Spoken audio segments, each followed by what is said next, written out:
Assalomu alaykum. Cervantes olamiga xush kelibsiz. Bugungi podkastimiz Universal adabiyotshunoslik podkasti deb nomlanadi.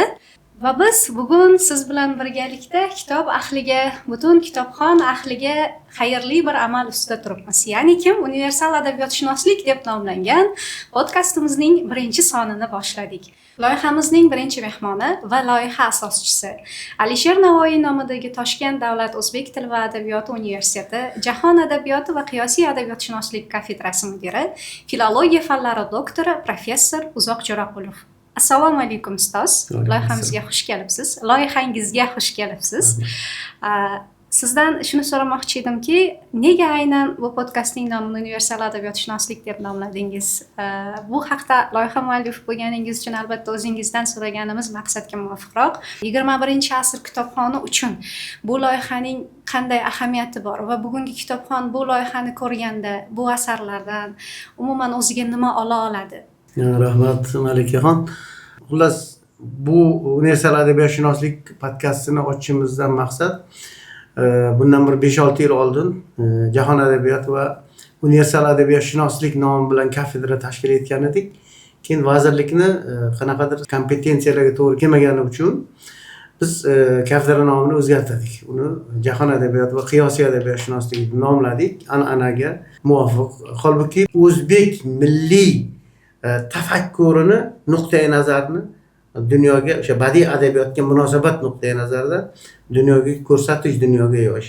Shu bilan birga yoshlarimizni, bugungi talabalarimizni, o'quvchilarimizni, umuman adabiyot muxlislarini hayotdagi muayyan muammolarga duch kelib uni yechimini topolmayotgan kishilarni, oila bilan bog'liq muayyan muammolarga duch kelgan kishilar va hokazo ko'p narsalarni mana shu podkast asosida biz psixologik, ijtimoiy, falsafiy, maishiy, hatto biologik mana shunday savollarga yechim topamizki, o'ylaymanki, mana shunday yechimlar topilsa, adabiyotga boshqacha nuqtai nazardan qaraladigan bo'lsa, bu ko'pchilik uchun qiziq bo'ladi.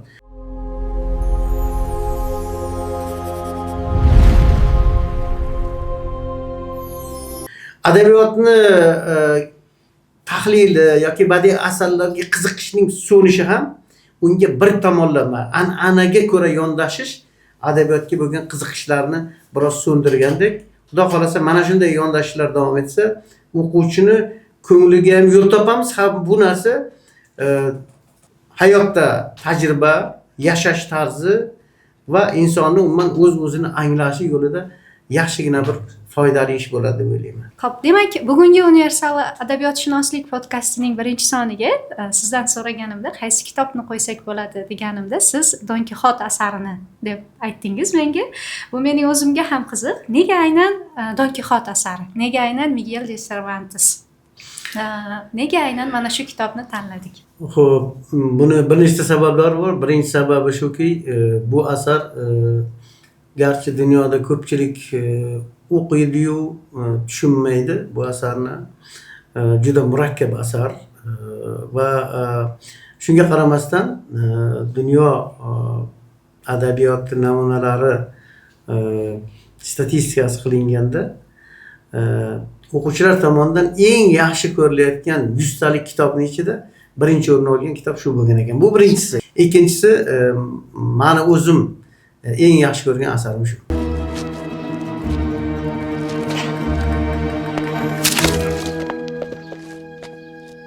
Ya'ni Don Kixot shunday bir romanki, bu asarni o'qigan odam millatni ham, davrni ham, boshqa juda ko'p narsalarni unutadi, o'zini ichiga sayohat qiladi.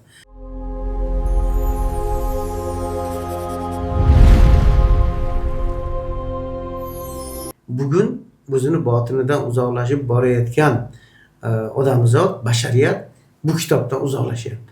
Shuning uchun birinchi navbatda shu Don Kixot asarini o'quvchiga va o'z-o'zimizga ham yaqinlashtirib olish ma'qul deb o'yladim. Chunki universal adabiyotshunoslikning asosiy tamoyili, prinsipi birinchi navbatda mana shunday asarlarni qayta tiriltirish. Mixail Baxtinning bitta gapi borki, hamma gap deydi aytilgan gap aslida.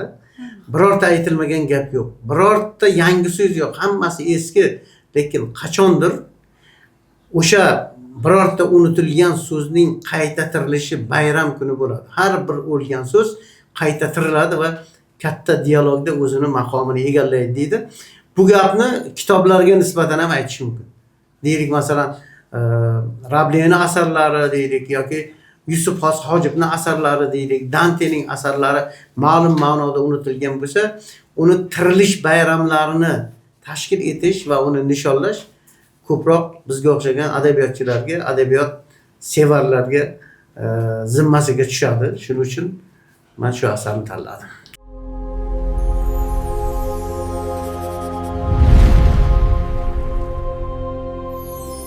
Haqiqatda men ham Don Kixot haqida o'rganganimda juda qiziq ma'lumotlarga duch keldim. Dunyoning ko'pchilik mamlakatlarida Don Kixot va o'sha Sancho Pansa obraziga haykallar qo'yilgan ekan. Bitta haykalda ikkalasi bir bo'lib daraxt aralayotgan haykali bor ekan. Bu daraxt aralayotgan haykalning ma'nosi shunday iborat ekanki, bu kitob dunyoga shunchalar ko'p nashr qilinibdiki, dunyo xalqlarida, jahonda ko'p nashr qilinibdiki, o'sha qog'ozga siz zarar beryapsiz, ya'ni qog'oz daraxtdan yasaladi-ku. Qog'ozga siz zarar beryapsiz degan ma'noda ikkalasi daraxtni aralayotgan haykali bor ekan. Va bu o'sha Don Kixot asari nashr qilingandan keyin, Don Kixot asari chiqqandan keyin ispan tili keskin ravishda dunyo xalqlariga qiziqarli bo'la boshlagan va keskin ravishda ispan tilining obro'si oshib ketgan ekan. Bu ham aynan asarning bugungi kitobxonga, faqatgina bugungi davr kitobxoniga emas, balki davrlar kitobxoniga qanchalar qiziqarli bo'lganidan ham bir dalolatdir. Romanning bosh asosi sifatida hayotda o'z baxtini topa olmagan Cervantes shaxsiyati turadi degan bir gap oldim. Bu fikrga siz qanday qaraysiz? O'zi avvalo har qanday asarning markazida o'sha muallifning shaxsiyati turadi. Istaymizmi, istamaymizmi, yozgan odam birinchi navbatda o'zini yuragini, qismatini, hayotini yozadi, atrofidagilarni yozadi. Begona odam bo'lmaydi, lekin ba'zilarida haddan tashqari bir ichkin tarzda muallif shaxsiyati aks etadi. Haqiqatan ham Cervantesni hayoti juda og'ir kechgan, fojiaviy bir hayot tarzini kechirgan, qamoqlarda yotib chiqqan. Bu kardinal Akvaviga ergashib Rimga boradida, o'sha yerda salibchilarga qo'shilib salib yurishlarida ishtirok etadi va salib yurishlarida ishtirok etish jarayonida musulmonlarga asir tushadi. 5 yil asirlikda bo'ladi va mana shu 5 yil davomida adashmasam 3 marta qochishga harakat qiladi. 3 marta ham uni qaytarib yana tutib olib kelishadi, yana qochaveradi. Bu o'sha Cervantesga xos bo'lgan bir irodani yuksakligidan, maqsadga qattiq o'z maqsadiga juda qattiq iroda bilan intilishidan dalolat beradi va nihoyat hamma narsadan umidini uzgandan keyin uni Ispaniyadagi do'stlari birlashib badal pulisini to'lab Cervantesni o'sha asirlikdan qutqazib olishadi va shundan keyin vatan uchun, davlat uchun va din uchun jangga chiqqan va bitta qo'lidan ham ajralgan, chap qo'lidan. U aytib yurar ekan-ku doimiy tarzda o'ng qo'lim sharaflanishi uchun chap qo'lim o'zini qurbon qildi der ekan. Mana shunday bir qahramonliklar ko'rsatib kelgan va o'sha hibsda, asirlikdagi haqoratlar, qiyinchiliklar, azob-uqubatlardan keyin o'zini yurtiga qaytib kelgan Cervantes yaxshi kutib olinmaydi. Hech qanaqa bir reaksiya bo'lmaydi. Nima tomonidan? Jamiyat tomonidan, davlat tomonidan ham. Uni qahramonligiga ham, boshqa narsasiga ham hech kim e'tibor qilmaydi va bu Cervantes uchun juda katta zarba bo'ladi.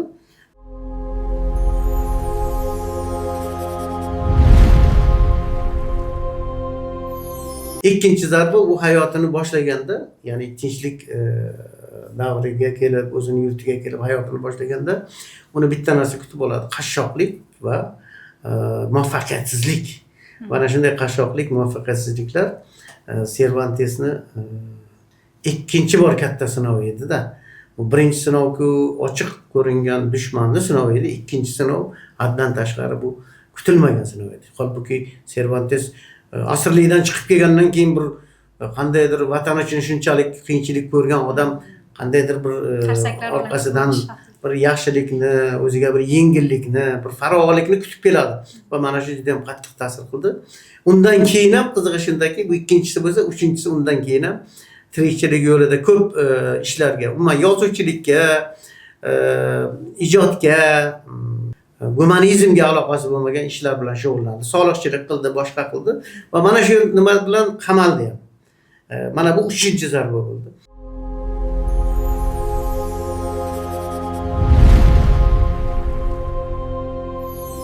Mana shuning uchun bo'lsa kerak, Cervantes hayotga bu Cervantes irodasini juda buyukligidan, yuksakligidan dalolat beradi. Hayotga o'ziga xos tarzda qaray boshladi va o'zini atrofidagilardan yoki o'rta asrchilikni johiliyat zindonidan endigina qutulgan tafakkur tarzidan boshqacharoq bir tafakkur qila boshladi. Voqelikka boshqacharoq qaray boshladi. Cervantes biz Don Kixot asari bilan bilamiz ko'proq, lekin Cervantesning yaxshi asarlari undan oldin ham bo'lgan, dramalar yozgan, hikoyalar yozgan, sonetlar yozgan. Mana bitta kitobi nashr bo'lgan. Bu Cervantesni ko'pchilikka noma'lum nazidательные novelli degani yoki bu yo hikmatomuz yoki nasihatomuz novellalar degan ma'noni bildiradi. Mana shu nasihatomuz novellalarida ham biz nimani Cervantesni tamomila boshqa bir odam sifatida ko'ramizda. Bir nechta asarlar bor, undan bittasini misol keltiray. To Don Kixotga kelgunga qadar ham Cervantes hayotning shafqatsiz jihatlarini juda nozik kuzatgan va o'zini ham mana shu talotib ichida, mana shu hayotni buhronlari ichida o'zini kuzatib olgan. Oddiy odamlar bunday qila olmaydi. Oddiy odamlar hayotni buhronlari ichiga tushib qolsa, mana tirikchilik tashviga tushib qolgan odam o'zini kuzata olmaydi. O'sha oqimga qo'shilib suzib, qirg'oqqa chiqsa qirg'oqqa, botqoqqa oqib ketsa botqoqqa oqib ketaveradi. Cervantes mana shunaqa bir muhitda ham jamiyatni nozik kuzata olgan, ham o'zini o'zi kuzata olganda. Buni o'sha mana shu nasihatomuz novellalarning ichida bitta zo'r hikoyasi bor, novellasi bor. Lo'li qiz deb nomlanadi. Endi lo'li qiz haqida yozar ekan, lo'lilar hayotining naqadar chuqur bilishini, hatto lo'lilarga qo'shilib tilanchilik qilganmikin ham deb o'ylaysiz-da, shunchalik chuqur biladi va mana shu lo'lilar dunyosida lo'li xotin tomonidan tarbiyalangan qizni ana shu dunyoning ichida o'ziga xos bo'lgan ichki madaniyatini, ichki aristokratiyasini, ichida mavjud san'atni yuksak bir odamini, san'at kishisini saqlab qolgani haqida-da bu lo'li qiz degan asar. O'zi lo'li kampir tomonidan o'g'rilikka, lo'lilarning ishi ma'lumki, o'g'irlaydi, boshqa qiladi. Mana shularga omil qilib tarbiyalangan qiz. Muhit ham shunday, o'zi yetim bo'lib tarbiyalangan, lekin shunga qaramasdan bu lo'li qiz o'sha jamiyatda tamomla bir boshqa odam ekanligini ko'rsata oladi va o'zini ichidagi san'at kishisini, o'zini ichidagi shafqat sohibini, o'zini ichidagi bir yuksak madaniyat kishisini ko'rsata oladi-da. Va bu bilan Cervantes nima bu demoqchi bo'ladi? Cervantes aytmoqchi bo'ladiki, inson har qanday muhitda ham o'zini fitratidan ajratib bo'lmas ekanda odam.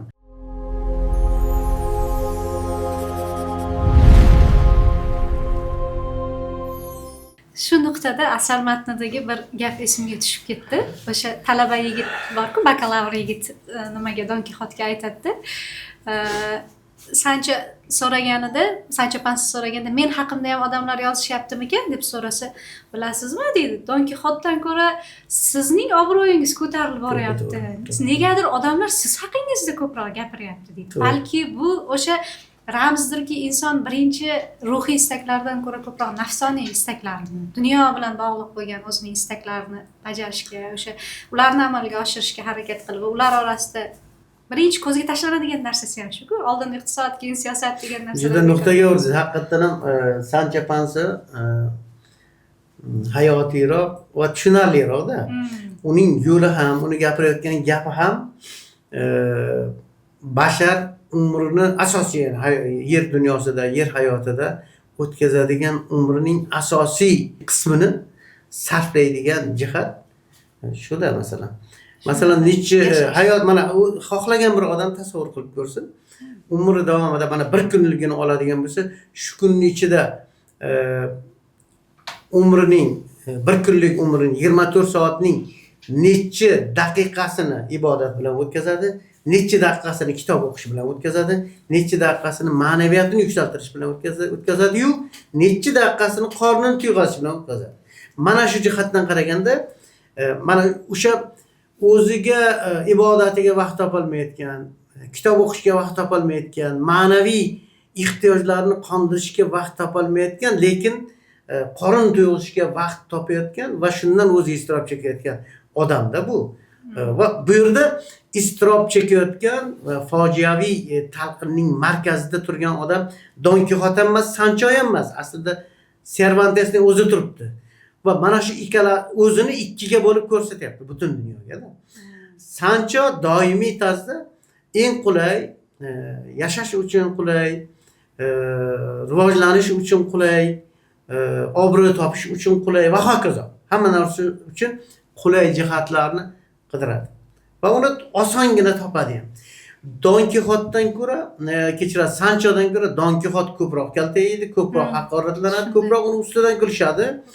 Sanchoni bir qadar bu dunyo o'ziga qadrdonroq qabul qiladi. Chunki siz nafsni quli bo'lsangiz, toparmon, tutarmon, hayotdagi narsa, voqea, hodisalarga, hayotingizga pragmatik qaraydigan bo'lsangiz, sizni qadrdon deb qabul qiladiki jamiyat.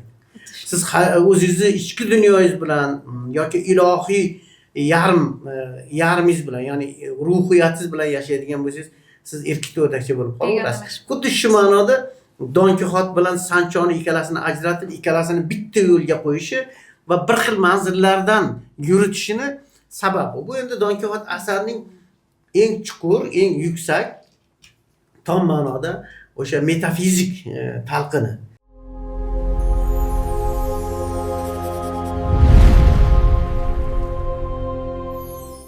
Endi boshqacha talqinlar ham bor. Masalan, bitta bir talqinni aytay sizga. Cervantes salib yurishlarda ishtirok etdi. Boshida aytdim. Qo'lga tushdi, asirlikda bo'ldi, qiyinchiliklar ko'rdi va hokazo. Va mana shu salib yurishlari bilasizki, bu Yevropa xristian dunyosining musulmonlar bilan bo'lgan janglari, kurashini ko'rsatadi. Va uning bahosi nainki o'rta asrlarda hozirga qadar tom ma'noda adolatli tarzda, xolis tarzda uni bahosi berilmagan. Faqat Cervantes o'sha 16-asrda hali inkvizitsiya quroli juda qayralgan bir davrda qanday gapni aytdi bilasizmi? Bu salib yurishlari bema'ni ekanligini aytmoqchi bo'lyapti. Esingizda bo'lsa, asarning so'ngida o'sha vasiyat yozadi.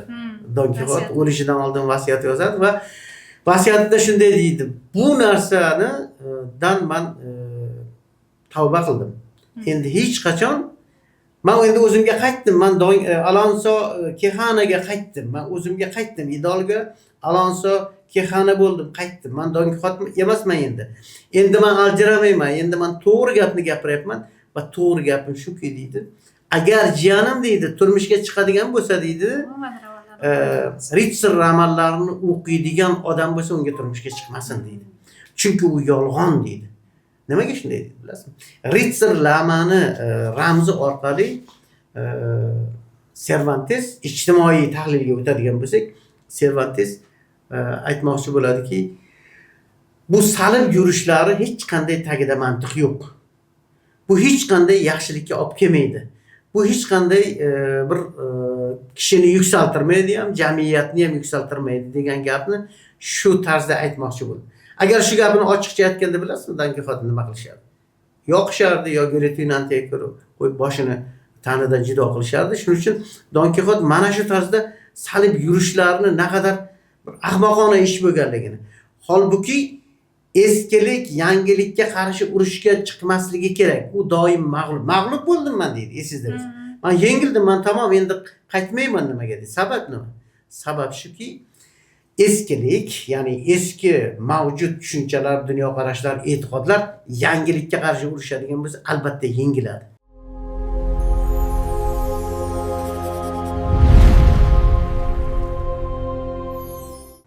salibchilarni yurishi nima edi? Xuddisini Yo'q, tugatilgan, ya'ni islom kelgandan keyin butun mohiyati o'z mohiyati bilan, o'zining butun tag-tugi bilan nasx qilingan, endi tugatilgan dinda. Endi bu dinga endi amal qilmaslik kerak. Kim payg'ambarimiz aytganlar, agar Iso alayhissalom tirilib kelsalar, endi Isaviylikka emas, menga iqtido qilib namoz o'qiydi, menga ergashadi deganlar.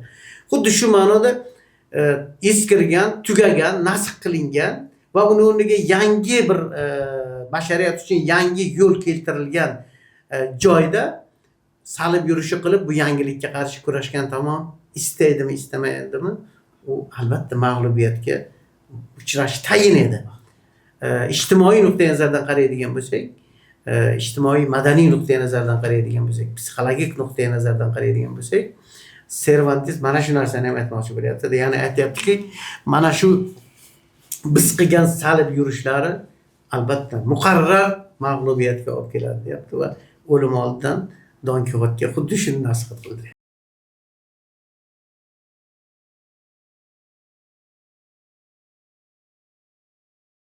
Isbot o'laroq.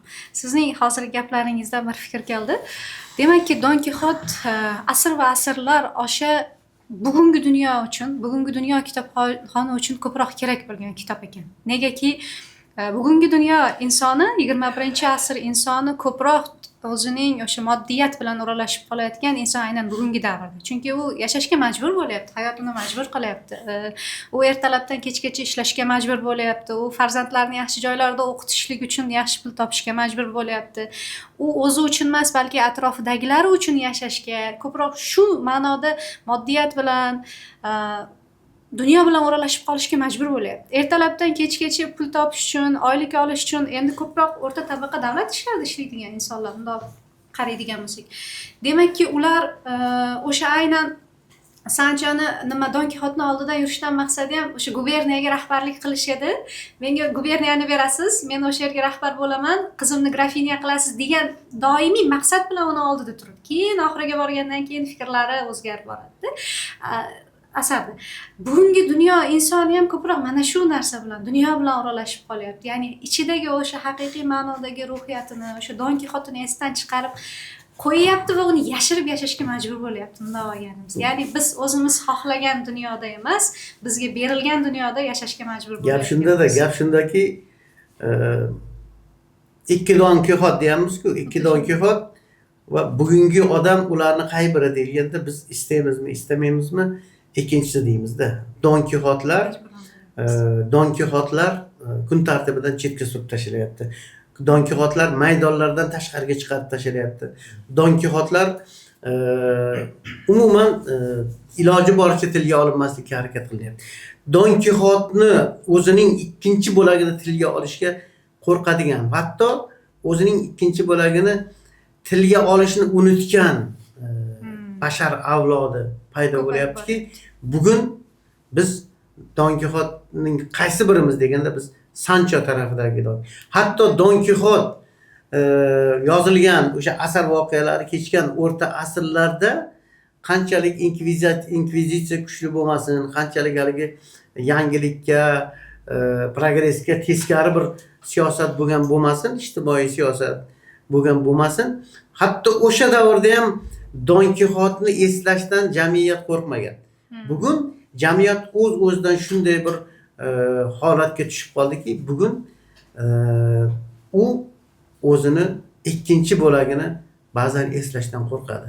Va birinchi bo'lagini faoliyati bilan, birinchi bo'lagining ikkinchi bo'lagining Sancho qismining, ya'ni nafs qismining xarxashalari bilan, uni talablari bilan, uning aytganlarini qulga o'xshab bajarishidan mamnun. Bu juda ham yomon narsa. Bu bugun Don Kixot asarini haddan tashqari dolzarb bo'lib ketganini, bugun Don Kixot asariga insoniyat qayta murojaat qilishga majbur ekanligini ko'rsatadi. Chunki odamzod mana shu narsani o'zi bilan qoniqyapti. Shundan mamnuniyat his qilyaptimi? Demak, Don Kixotni biz eslashga majburmiz.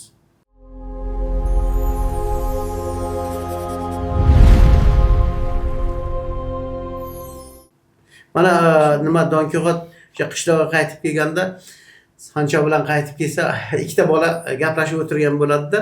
Endi sen uni hech qachon ko'rmaysan deganni eshitib qoladi-da. O'shandan keyin Don Kixot bitta gap aytadi. Bu nima ispancha ma'lum signum deydi. Ma'lum signum. Ma'lum signum degan so'zning ma'nosi bu yomon alomat degan ekan. Ya'ni Don Kixot aytadiki, "Men bu yerga kelyapman" deydi. "Men bu yerga keldim, qaytib keldim" deydi. Mana bu yerda keyin quyon haligi ovchilar orqasidan quvib keladi. Uni uchratadi, uni ham yomon alomat deydi. Ikki bolani o'rtasidagi gapni yomon alomat deb qabul qiladi. Nima uchun? Mana shu joyda Don Kixot o'zining ruhoniy hayoti yaqin topayotganligini anglaydi-da. Va endi tamom, agar meni Don Kixot sifatidagi Don Kixotligim yo'qoladigan bo'lsa, men Don Kixot sifatida o'zimdan voz kechadigan bo'lsam, endi yomon alomat, men o'laman endi deydi. Ko'rdingizmi? Ya'ni aytmoqchi bo'ladiki, ruhoniyatidan ajralgan, iymonidan, diyonatidan, ma'naviyatdan ajralgan odam endi o'ldi deganda bu.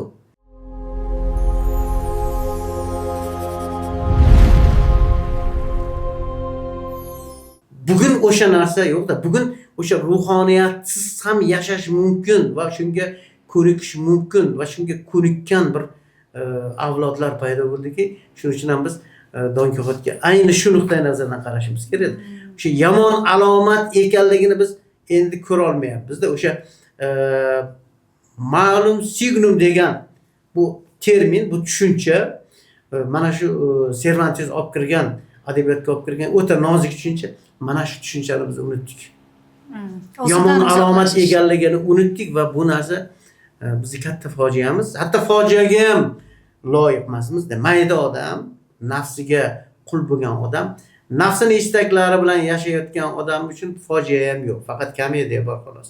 Shuning uchun ham bir qarasangiz asarda komik jihatlar bilan tragik jihatlar uyg'unlashib ketganligining sababi tirikchilik bilan, qorin g'am bilan yashayotgan odamning ivirsishlariga parodiya edi-da bu asar. Mana shu jihatdan qaralishi kerak. Bugungi kunda odam aynan mana shu qiyofada, mana shu holatda, ya'ni o'zining o'sha maishiy hayotdagi shu xohishlarining, istaklarining qurboni bo'lib qolayotgan odamlarimiz juda ham ko'p va eng achinarlisi menimcha bugungi kun yoshlari ham aynan mana shunga qarab intilishyapti. Ya'ni faqatgina jismoniy dunyoga bo'lgan xohishlar, nafsiy xohishlar, ko'proq pul topish kerak, yaxshi yashash kerak, yaxshi bo'lish kerak degan narsa, lekin ruhoniy istaklar, ruhiy ozuqa, ma'naviy ozuqa aslida nimada ekanligini ko'pchiligimiz esdan chiqarib qo'yapmiz va bu hayotda yashashga majbur bo'lib qolyapmiz. Xo'p, bugungi 21-asr jamiyatida Don Kixotizm yoki bo'lmasa shunday bir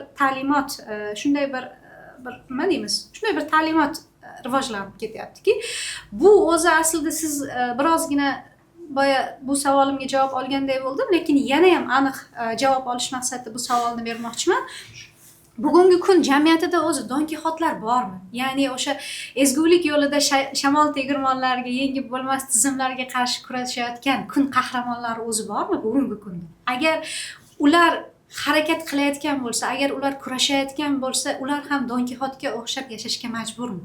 Ya'ni qaysidir ma'noda qo'shtirnoq ichidagi telbaga o'xshash, telbamonand yoki bo'lmasa o'sha begona holat, erkak o'rtakcha holda yashashga majburmi? Bu o'zi aslida ularning fojiasimi yoki bo'lmasa ular aynan o'shalar borligi uchun ham bugungi jamiyat olg'a surilyapti? Aynan o'shalar borligi uchun ham bugungi jamiyat yashayaptimi? Jamiyatning ideallari hali ham o'shalarmi yoki yana o'zgartirib yubordik? Xo'p, bu og'riqli savol va butun jamiyat o'ylab ko'radigan og'riqli savol. Don Kixot qiyofasi, mana biz bilgan Don Kixot, mana shu Cervantesning asaridagi Don Kixot qiyofasi bu tashqi qiyofa xolos. O'zi aslida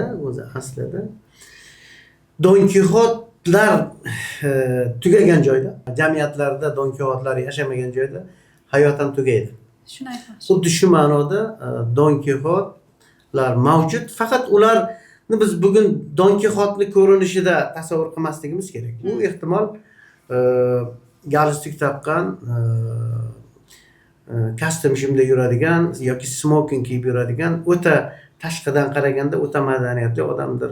balki qaysidir gado qiyofasidadir, qaysidir oddiy bir taksist qiyofasidadir, qaysidir dehqon qiyofasida, qaysidir cho'pon qiyofasidadir.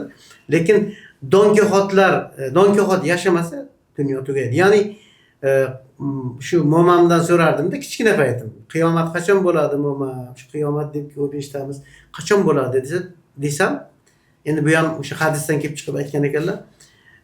Dunyoda iymonli odam qolmagan joyda qiyomat boshlanadi derdilar-da. Don Kixotlar bu jamiyatning iymoni.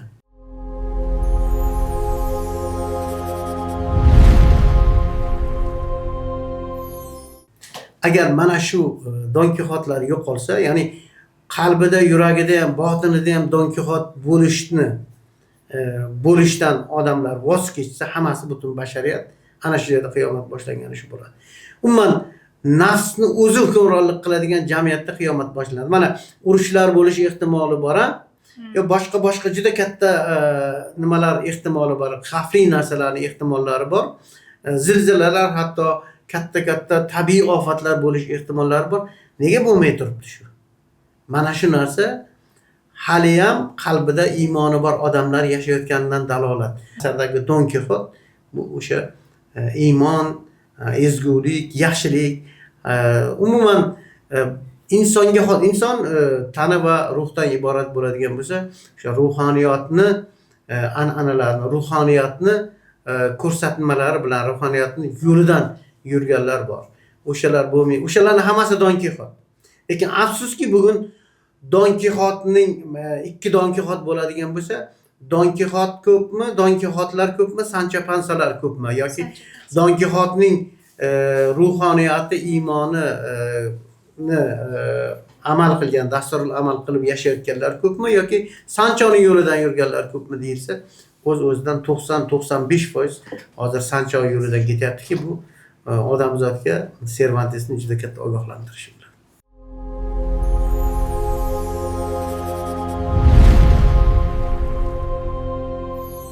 Demakki, ustoz, men bu gaplaringizdan rost o'zim ham rost ta'sirlandim. Bu asarni o'qib chiqqanimda, ikkinchi marta o'qiganimda aynan mana shu botin masalasiga e'tibor qildim-da. Balki bu yoshning ulg'ayishi bilan bog'liqdir. Birinchi o'qiganimizda biz ham talaba edik. O'sha faqat Don Kixot bilan Sanchoni sarguzashtlarini o'qib kulib asar tugatib qo'yganmiz-da, unday olganimizda. Lekin bu safar o'qiganimda asarni o'qishga biroz qiynaldim.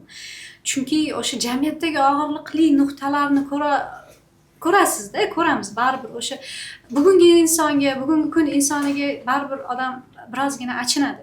Chunki baribir biz majbur bo'lyapmiz hayot bilan o'sha dunyo bilan o'ralashib qolishga. Kechagi kun insonidan ko'ra biz bugun majbur bo'lyapmiz shunday bo'lib qolishga. Keyin bugun ko'proq o'sha menimcha bu qadriyatlarning ham yo'qolayotganligi bilan bog'liqdir. Masalan, o'sha qarindosh urug'chilik deymizmi, qo'shnichilik deymizmi, do'stlik deymizmi, er-xotinlik, farzandlar va otalar muammosi bugungi kun insoni ko'proq o'zim, men deb yashayotganligi yoki dunyo bilan o'ralashib qolayotganligi, biroz qadriyatlarning ham susayib borayotganligi bilan ham bog'liqmikan? Chunki inson o'zi yashashga majbur bo'lyapti-da. Oldin deylik, uyimizda nonimiz, hech narsamiz tugasa ham bor qo'shninikidan bitta non olib kelib tur dedi-ku onalarimiz. Bor qo'shninikidan olib kelib tur, ertaga qilsak beramiz. Bugun qo'shninikidan non olib kelib turadigan oilalar juda ham kamayib ketdi. Men yashashim kerak deydigan, men farzandlarimni o'qitishim kerak, menga pul kerak deydigan oilalar va shu ruhda katta bo'layotgan farzandlar ham ko'payib ketdi. Mana shu miqyosda bugungi o'zbek adabiyotida, bugungi o'zbek kishisida Don Kixotning o'rni qanaqa? Bizning adabiyotimizda ham xuddi Don Kixotga o'xshagan oliyjanob orzular ketidan quvadigan, o'zini qahramon deb hisoblaydigan, dunyoning qoliplariga sig'masdan turib o'sha atrofdagilarga yoki bo'lmasa tushunilmaydigan shunday qahramonlarimiz o'zbek adabiyotida ham bormi? Agar bo'lsa, bugungi kitobxonlarni qanday tanish kerak? Yaxshi savol. Albatta bu har qanday asar haqida, nima haqida gapirishimizdan oldin gapirsak, biz albatta o'zbek adabiyoti bilan bog'lashimiz kerak, o'zbek adabiyotida misollarni ko'rsata olishimiz kerak, chunki maqsad o'zi aslida milliy adabiyotimizni, milliy ma'naviyatimizni, yoshlarimizni o'zimizni o'zimiz anglashimiz asosiy. Bu podkastning mazmuni ham umuman universitetda berayotgan ta'limimizni mazmuni ham hayotimizni mazmuni ham shu desak hech ham mubolag'a bo'lmaydi. Xuddi shu ma'noda bu Don Kixot obrazi juda qiziq obraz va shu darajada bu sertarmoqki, uning rishtalari, ta'sir rishtalari yoki undan Don Kixotdan bir nur tarilayotgan bo'lsa, uni nuri tarqalmagan, yetib bormagan va o'shandan ta'sirlanmagan adabiyot yo'q. Shu asar yaratilgandan bugunga qadar qaysiki mana juda ko'p tillarga tarjima qilingan. Umuman tarjima qilinishi, o'qilishi jihatidan juda katta reytingga egada bu asar. Bugungi til bilan aytganda juda ko'p tillarga tarjima qilingan. Va qizig'i shundaki, o'sha asarni tarjima qilayotganlar ham, targ'ib qilayotganlar ham, o'qiyotganlar ham nimaga shu ishni qilayotganini o'zi bilmaydi. To'g'ri. Chunki bu ishni umuman Don Kixot bilan aloqa, rishta, robita bu botinimiz robita bog'laydi. Bizni tashqi dunyoyimiz emas, botinimiz robita bog'laydi.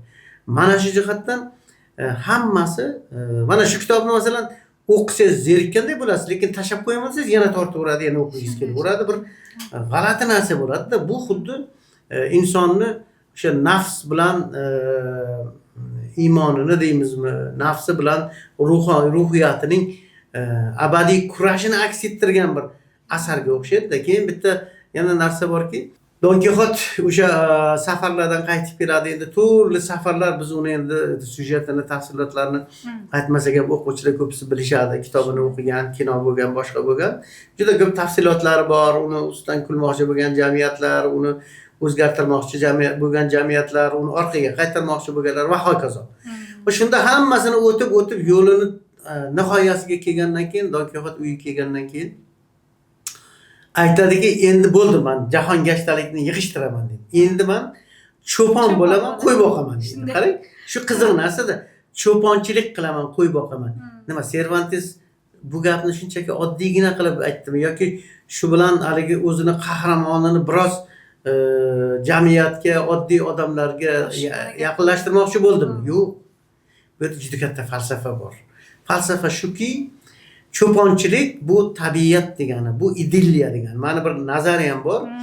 Bashariyat yildan yilga, asrdan asrga o'zining asliyatidan uzoqlashib boryapti. Asliyatidan uzoqlashish degani bu o'z otalar falsafasidan, ya'ni odam atoning falsafasidan uzoqlashayotgan bashar, bu falokat tomon ketayotgan bashar, azob uqubat tomon ketayotgan bashar, jar tomon ketayotgan, jarlik tomon ketayotgan basharda aslida. Lekin Don Kixot ana shu joyda qo'y boqaman, endi bundan buyon men cho'ponlik qilaman, cho'poncha kiyimlarni kiyaman deganining sababi ana shu yerda asliyatga qaytishga ishora bor.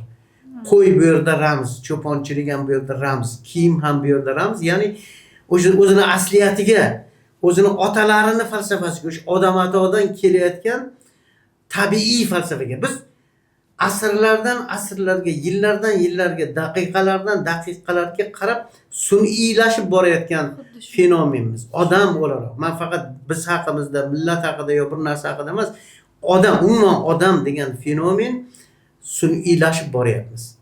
Tabiiylikka qaytishga ishora qiladi. Lekin hayot atrofidagi muhit Don Kixotni bu unga qaytishga yo'l qo'ymas edi. Buni Don Kixot bilardi va aytadiki, atrofida odamlar chug'urlashib, bunisi unday deb, bunisi yig'lab, bunisi u haqida rahmi kelib bir narsalar deyotgan payt Don Kixot aytadiki, bo'ldi, hammalari chiqinglar deydi. Men uxlashim kerak deydi. Keyin uni ekonomkasi bilan, ya'ni xizmatkor ayol bilan jiyani o'ylaydiki, o'lib qoldi deb o'ylashadi. Endi o'lgan bo'lsa kerak deysa, yo'q. Uyqudan turgandan keyin u dunyoga qaytadi-da. Ya'ni bu dunyoga qaytadi. O'zining asl mohiyatidan, asliyatidan mana bu moddiy dunyoga qaytadi-da, keyin oxirida o'sha moddiy dunyodagilarga chunki qaytmasa bo'lmasdi. Qaytmasa bu odamlarga, bu dunyodagi o'zidan keyin qoladiganlarga vasiyat qila olmasdi-da. O'shaning uchun bir uxlab turgandan keyin go'yoki bu yerda bashar ruhoniy hayotini, iymoniy hayotini, botiniy hayotini tushdek qabul qiladi degan bir fojiaviy xulosa ham bor. Dahshatli xulosa bu. Va shu narsani berish uchun Don Kixot aytadi, men uxlayman deydi, uxlagandan keyin uyg'onadi, uyg'ongandan keyin bu dunyoga qaytib, o'ziga kelib, jiyaniga vasiyat qiladi, boshqalarga vasiyat qiladi, boshqalar bilan gaplashib, keyin shundan keyin olamdan o'tadi. Va mana shu usul oxiridagi kelgan mana shu ramz Cervantesning basharga aytgan gaplari, basharga aytgan nasihatlari. Va mana shu asosda Don Kixot o'lish oldidan ham ruhoniy hayotidan bu dunyoga qaytgan joyda ham tamomila boshqacha bir nasihat beradi. Endi o'zbek adabiyotiga bu obrazni bevosita Don Kixotni ta'siri bor yo'qligini alohida tadqiqotlar bilan qarash kerak, balki o'rganish kerakdir. Lekin men bitta narsani ayta olamanki, aslida Don Kixotning asl qiyofasi, asl tasviri, portreti bu aslida sharq adabiyotida. Bu Don Kixotni biz Majnunda, Don Kixotdan ko'ra yuksakroq bir tarzda Majnunda, avvalo Farhodda, Majnunda ko'rishimiz mumkin. Robiya Adaviyada ko'rishimiz mumkin, asarlarda aks etgan va hayotda, Mashrabda aks etgan. Bunday obrazlar, bunday hayotda ham bunday nimalar ko'pki, ya'ni islom tasavvufi asosida, islom tasavvufi negizida hayot tarzini kechirgan odamlar ham va shu asosda ijod qilgan ijodkorlar ham bu obrazni mohiyatini berishgan. Ya'ni butun jamiyatdan, dunyodan begona-yu yaratganga yaqin. Butun jamiyat tomonidan haqoratlanadi-yu, yaratgan tomonidan qadrlanadigan, yaratgan sevadigan va o'zi ham haqni sevadigan shaxslar bu asl nimasi. Endi Mashrablar oldida deylik, Majnunlar oldida, Farhodlar yoki Robiya Adviyalar oldida Don Kixot bir pragmatik bir obraz bo'lib qoladi, lekin uning ildizlari, Don Kixotning ildizlari istaymizmi, istamaymizmi? Iymonini, to'g'rilikni, asliyatini, mohiyatni. O'zi aslida biz nimaga yaralganmiz? Mohiyatimiz nima? O'sha mohiyatimizni unutmagan bo'lsak biz Don Kixotmiz. Biz dunyoga sinov uchun kelganimizni, bu dunyo biz uchun juda ham o'tkinchi, bugun bor, ertaga yo'qligini, bu faqat sinov ekanligi, vaqtincha ekanligini anglaganlar Don Kixot. Va ana shu anglaganlar hayot haqiqatini ham, ikki dunyo haqiqatini ham anglashi uchun asosiy manba bu Don Kixot obrazi va shunga o'xshagan tushunchalar. Demak, biz ustoz buni ayta olamizmi? Ispaniya arab mamlakatlarining Yevropaga ilk darchasi o'laroq, o'sha islom madaniyatining ta'siri o'laroq Ispaniyada vujudga kelgan asarlar sirasiga kirita olarkanmiz Don Kixot? Endi ehtimol bu gapni aytsak yana kimlargadir nima deydi haligi dastak topilib bizni tanqid qilishi ham mumkin, lekin men Don Kixotni eng yaqin o'quvchisi, Don Kixotni eng yaqin muxlisi, Don Kixotni yaxshi ko'rgan bir odam sifatida. Men bu kitobni mana sizga boya ko'rsatdim, 90-yil sotib olganman o'zbekchasini. Undan tashqari mana ikkita ruscha nimasi bor, varianti, to'liq varianti o'qiganman hammasini.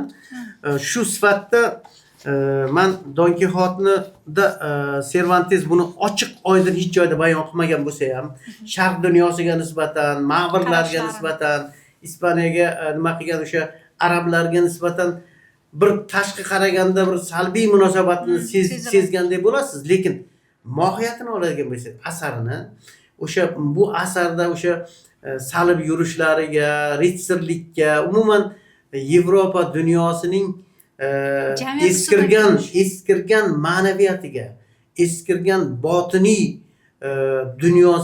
botin dunyosiga qandaydir teskari bir zid bir xulosalardan kelib chiqib, ma'lum ma'noda o'sha qamoqda yotganida, ma'virlar qo'lida qamoqda yotganida va keyingi jarayonlarda Cervantes baribir bu masalalarni chuqurroq o'ylaganini, bu masalalarga boshqacharoq nuqtai nazardan qaragan deb ishonsak bo'laveradi. Lekin biror joyda bu yerda Cervantes ochiq oydin aytmaydi, lekin mohiyatidan kelib chiqadigan bo'lsangiz, asarning tag zaminida, matnning ostida xuddi shunday pafos, shunday nuqtai nazar borligi seziladi. Chunki agar Cervantes bu gapni zarracha bir ochganida, sal bo'lsa ham, ozgina bo'lsa ham ochiqroq yozganida, aniq bu inkvizitsiyaning taqibiga uchragan bo'lardi. Bilasiz, o'sha paytlarda Ispaniya umuman Vatikanning homiysi, umuman Yevropadagi xristian dunyosining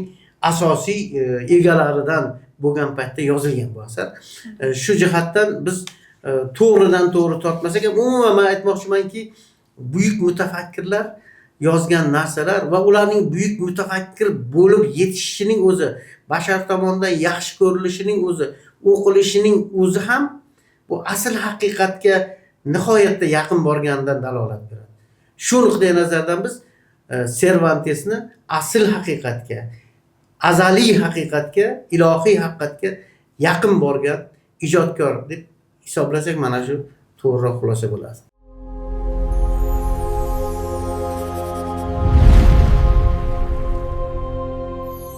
Katta rahmat ustoz, bugungi fikrlaringiz uchun, ajoyib va mazmunli suhbat uchun katta rahmat. Eng avvalo o'zim uchun juda ham ko'p narsa oldim, juda ham ko'p narsa o'rgandim va o'ylaymanki, bugungi kun tomoshabini ham, bugungi kun kitobxoni ham bizning bugungi suhbatimizdan, bugungi jarayondan o'ziga kerakli bo'lgan anchagina ma'lumotlar va mazmunli bo'lgan narsalarni o'ziga ola oldi deb o'ylaymiz. Alqissa, 2 Don Kixot bor. Xo'sh, qaysi biri biz? Quyidagi havolalar orqali kirib, o'z fikrlaringizni bildiring. Keyingi ko'rsatuvlarda, keyingi uchrashuvlarda ko'rishguncha xayr. Salomat bo'ling.